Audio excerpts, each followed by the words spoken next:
Peygamberimiz Muhammed sallallahu aleyhi ve sellem'de ınıgıtuğa. Inıgıtuğaş Ali radıyallahu anhu'a sırav biri. Ya Ali, nişek öz balana isim koşasın. Ali, Harb deyip cevap biri. Harb degan isim şu vakitte Araplar arasında bik taralgan idi. Hem manası onun soğuş. Şu vakitte Peygamberimiz men bu isimni işite almaslık derecede yaratmayayım diye. Ana Hasan degan isim koş deyip buyura. Hasan degan söz ol yaxşı, matur degan ma'noda keladi. Ali radıyallahu anhu itaat etib bolasına Hasan degan isim qo'shadi.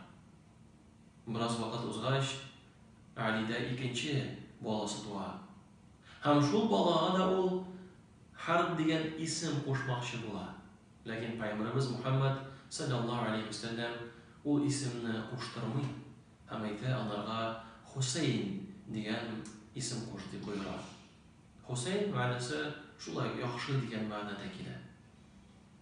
Shokir jamoat ko'ramiz bu hadisdan Payg'ambarimiz Muhammad sallallohu alayhi vasallam so'z bilan bayli hatto so'zlarini da yaratmagan.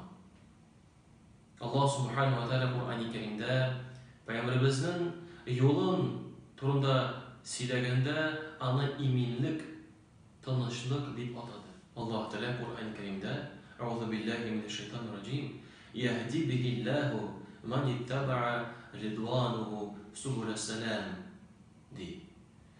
Allah kundirir bu Qur'on bilan onun rizalığına yergen müminlerini iminlik, tanışlık yoluna. El-Maide suresi 16. İslam dini iminlik, tanışlık dini. Kızgınçlığa karşı kayber uşaklarda, televizorda İslam dinin naşar etip ko'rsatadilar. Müslümanlarni naşar etip ko'rsatadilar. Lekin biz bunda ayrıga çizimiz. Kişi amelin İslam dininden. Çünkü ko'p uşaklarda kişi amelleri dinimizge to'g'ri kelmaydi. Kırsatı, kişini o'tiru. Bu ameller İslam dini bilan beyligine tugul. İslam dini bu amellerge karşı kirişe. Mana şunun turunda biz ularga, hem şunu biz onlarga çizimiz. Allah subhanahu wa ta'ala Qur'oni Karimda 5. surada 32. oyatda bizga shunday ma'lumot beradi. Agarda kishi boshqa bir g'aybsiz kishini o'tirsa, gunohi butun kishilarni o'tirgan shekilli yozilar ekan. Endi agar kishi boshqa kishini esa bir kishini qutqarsa, Allah subhanahu wa ta'ala ularga ajrin butun kishilarni qutqargan shekilli itirib yozashar. Allah bilsa. Ey siz iman keltirgan bandalar, o'z-o'zingizni o'tirmangiz. Allah sizga qarata haqiqatda marhamatli. Akim onu ishlasa, Allah subhanahu wa ta'ala G'arozniyda bila jaza, Allah subhanahu wa ta'ala onu cehennem o'tida yondirir. Ham bu amal Allohga yengil. 4-sura 29-30 oyatlar. Payg'ambarimiz Muhammad sallallohu alayhi va sallam bir hadisida bizga shunday ma'lumot beradi. Sizda iymon keltirmishsa jannatga kirmaysiz. Bir-biringizni yaratmasa iymon keltirmaysiz. Sizga bir-biringizni yaratirga yordam eta turgan narsa turida aytdimmi deydi. Ayt ya Rasululloh deb javob beradilar sahobalar. Afshus salam, orangizda salam taratamiz. Isanmisiz degan so'z bilan tugul. Assalomu alaykum. Yeysa assalomu alaykum va rahmatulloh. Yeysa assalomu alaykum va rahmatullohi va barakatuh. Isanmisiz degan so'zga bir hikmatli bir opa javob bergan edi. Bir yoshlar keldilar-da, isanmisiz opa deya eshitiga opa ayta, "Ni darjotiz" deydi, Alloh bilsa. Shukr jamoat bu birinchi so'zlarga, uchrashgan vaqtda birinchi aytgan so'zlarga zo'r e'tibor berish kerak.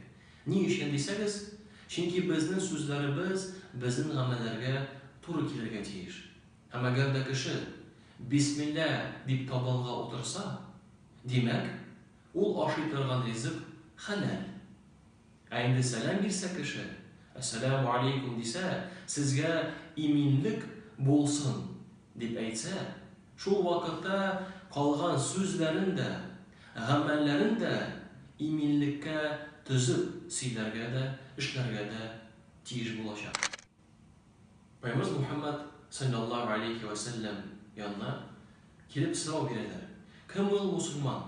Шул вакытта ул җавап бирә: "Аль-муслиму ман салима аль-муслим мин лисаниhi ва ядиhi." Мусульман ул шул, кем башка мусульманга теленнән дә, кулыннан да сәлам бирә. Нинди мәгънәдә дисәк, ягъни башка мусульман куркынычсызлыкта, кулыннан да, теленнән дә булу турында җәмәгать сүз бара. Шакира әгәр дә безгә сорау бирсәләр, нинди файда китерим? Иң беренче зарар китермә.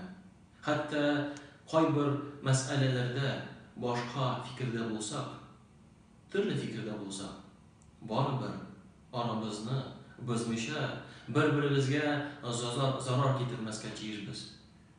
Бер сахаба Умар ибн Хаттаб турында сөйли. Мин ди Умар белән 100дән ничә сорауда башка фикердә.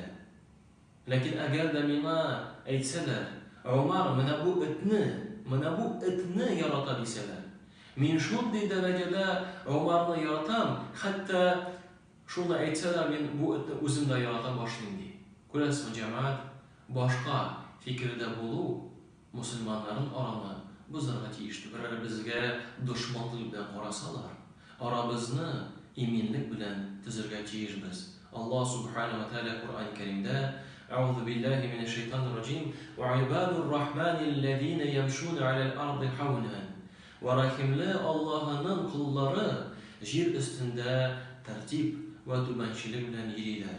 Ва иза хатабахумул җахилун қалу салама. Һәм әгәр дә аларга җаһил кешеләр, ямсыз, начар сүз белән мураҗаат итсәләр, аларга сәлам диләр. 25-нче сура, Аль-Фуркан сурасы, 63-нче аят. Кайбер диккәт җәмгыятьләрдә кеше әгәр дә берәр сүз, берәр гамәл күрсә, тырыша ул сүзне үзенең тормышка кертергә, кешеләр арасында таратырга. Һәм менә сорау җәмгыять. Нинди иң текә җәмгыять? Әгәр дә ике тормышны караса, дөньяда да, ахирәттә дә, нинди иң текә җәмгыять? Әлбәттә җавапны беләсез. Җавап җәннәттә булган җәмгыять. Җәннәттә булган кешеләр иң текә кешеләр, иң текә җәмгыять. Һәм менә ни кызык, Аллаһ Тәгалә Куръан Кәримдә безгә хәбәр бирә. Аузу биллаһи минаш шайтанир раҗим. Саламун каулун мир раббир рахим. Сәлам ул сүз рахимле Раббыбызның. Кайда җәмгыять? Аллаһ бирсә җәннәттә. Кардәшләрем, әйдәгез без дә бу сүзләрне Ассаламу алейкум ва рахматуллахи ва баракатуху тормышыбызга сүздә дә, гамәлдә дә кертик.